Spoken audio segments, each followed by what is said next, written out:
Salut à tous, David Chéroux, instructeur Krav Maga à Bordeaux. Alors, je fais cette vidéo en réponse, ou plutôt à la demande de pas mal de commentaires que j'ai eu concernant ma vidéo sur mon agression. Donc, il ne s'agit pas là, et c'est pour cela que je ne suis pas rentré dans les détails. Je ne peux pas rentrer dans le sordide en disant voilà, je lui ai mis ce coup, je lui ai mis ce coup. Ça n'avait aucune importance, ça n'était pas le sujet. Par contre, effectivement, des gens m'ont contacté pour me dire que pédagogiquement parlant, eux voudraient savoir exactement ce que j'ai fait pour qu'ils puissent avoir une idée de comment on pourrait réagir, au sens général bien sûr, parce que chaque situation est particulière, comment on pourrait réagir, un exemple parmi tant d'autres, puisque c'est du vécu, donc effectivement ça peut intéresser certaines personnes. Donc je vous ai préparé en images très exactement ce qui s'est passé, quels coups j'ai donné, comment je les ai donnés, pourquoi je les ai donnés et pour quels résultats. Je vous montre ça tout de suite.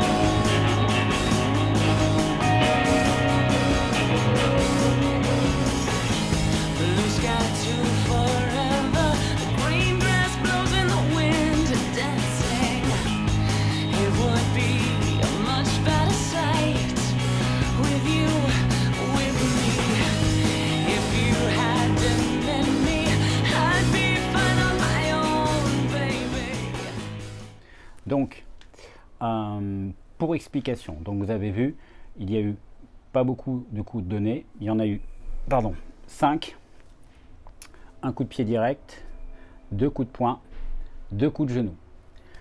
Alors, le coup de pied direct. Alors, je suis parti sur un coup de pied direct parce que j'avais en face de moi quelqu'un de solide, enfin on va dire il était plus grand que moi, plus costaud, plus lourd, donc je voulais créer un impact mais sans casser quoi que ce soit. Alors il avait du ventre, hein, donc bon, a priori, j'aurais pas cassé grand chose.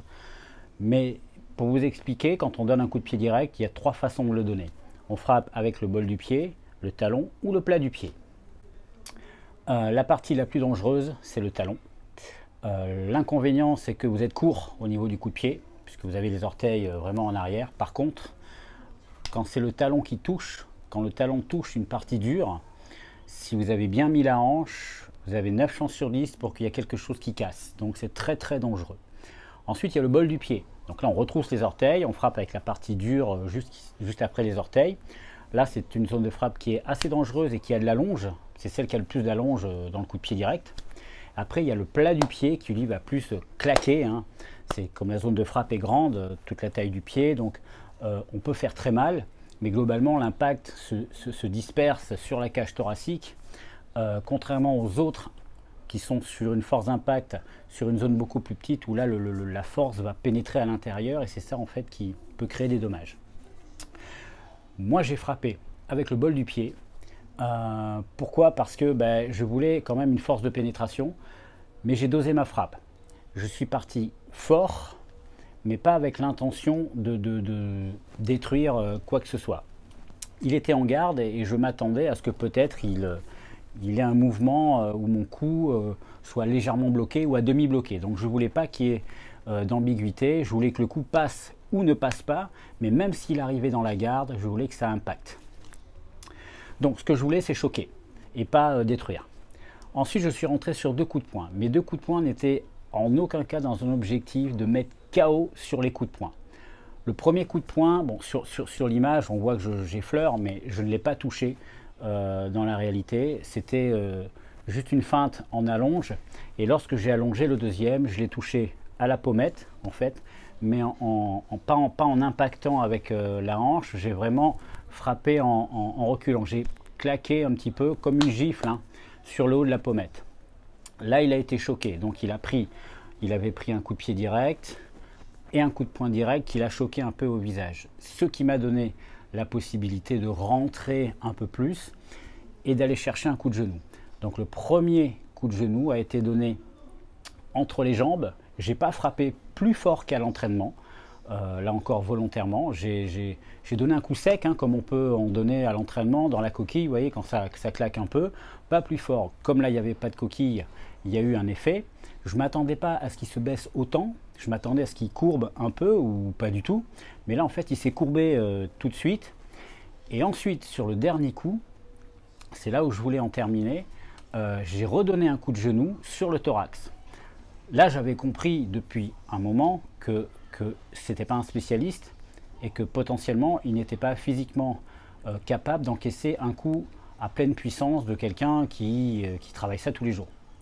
Donc j'ai frappé, non pas avec la pointe du genou, qui là aurait pu être très dangereuse, j'ai vraiment frappé avec le plat de la cuisse sur la cage thoracique. C'est-à-dire que ça, boum, ça tapait comme un bruit sourd, ça choque, en fait, voilà, c'est le mot, ça choque, mais ça ne blesse pas.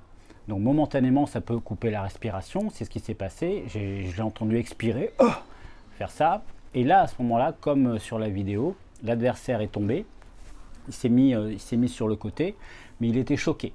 Choqué, mais pas blessé. J'avais en fait contrôlé toutes mes frappes, sauf la première où je suis rentré un peu fort, uniquement pour déstabiliser. Et le reste, c'était juste pour mettre fin au conflit sans qu'il y ait de blessures graves. Si j'avais voulu, j'aurais pu faire plus mal que ça. C'est vrai qu'à l'entraînement en Krav Maga, on travaille beaucoup sur quand la personne est au sol, on redonne un coup de pied même s'il est au sol avant de partir en courant. C'est vrai, on travaille beaucoup, mais il faut beaucoup analyser la situation dans laquelle vous vous trouvez. Est-ce qu'il est pertinent de redonner un coup de pied? Là, ça ne l'était pas du tout. Il n'était certes pas blessé gravement, mais il était suffisamment hors de combat, suffisamment choqué pour ne pas revenir à la charge. Donc je n'avais aucune raison de donner un coup supplémentaire. Donc c'est important d'avoir une espèce de barrière, comme un interrupteur qui vous dit stop. Il y a des gens, quand on les agresse, ils ripostent, mais ils ne savent plus s'arrêter. Et c'est là où en fait l'accident survient. Alors je prétends pas du tout être capable de me contrôler dans toutes les situations. Je suis comme tout le monde. Si on touche la corde sensible, eh ben, je pourrais tout à fait péter un boulon. Si on s'attaque à quelqu'un de proche, mais qu'on lui fait vraiment du mal, je ne sais pas comment je réagirais. Et d'ailleurs, je serais incapable de l'imaginer. Par contre, dans une situation de la vie de tous les jours comme celle-là, où quelqu'un essaie de me frapper, de me bousculer ou de me demander mon portefeuille, je peux plus raisonnablement vous dire, bon ben voilà, a priori, je ferai ça, ou en tout cas j'essaierai.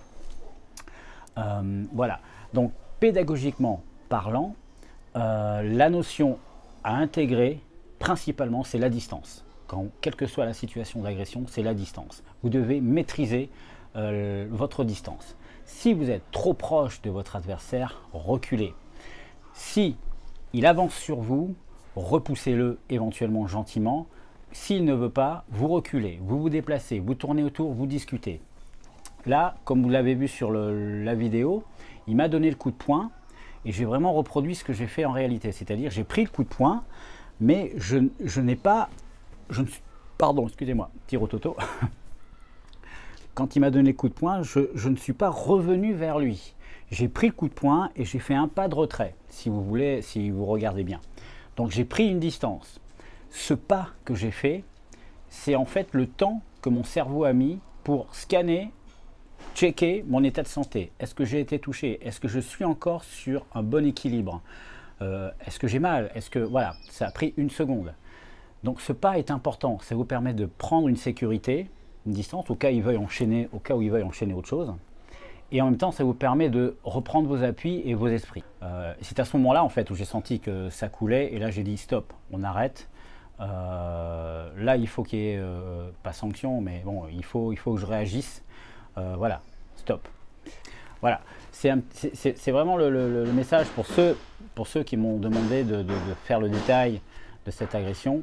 C'est le message que je vous laisse, c'est véritablement gérer votre distance. S'il y a suffisamment de distance entre vous et votre adversaire, quelle que soit l'attaque, quelle que soit l'attitude, s'il sort une arme, s'il ne sort pas une arme, c'est ce qui va déterminer est-ce que j'ai le temps de partir en courant au moment où il sort quelque chose ou est-ce que je n'ai pas le temps. C'est déterminant c'est déterminant pour la suite de l'agression. Plus il y a distance, plus vous avez de temps pour réagir et contrer et faire quelque chose. Voilà, j'espère que cette vidéo vous a plu, j'espère qu'elle a été constructive pour ceux qui me l'ont demandé. En tout cas, j'ai essayé d'être le plus pédagogue possible, hein. C'est pas du tout du voyeurisme ou du sordide. Le fait d'avoir détaillé les frappes que j'ai pu mettre sur une personne, hein, même si elle le méritait un peu, hein, je n'en retire aucune gloire. J'aurais certainement préféré passer mon samedi matin à aller faire mes courses tranquillement plutôt qu'à rentrer chez moi et à me faire soigner une droite que j'avais pris dans la tête. Donc il y a vraiment de meilleures façons de passer son week-end. Donc soyez vigilants, faites attention à vous, entraînez-vous et je vous dis à bientôt pour une nouvelle vidéo.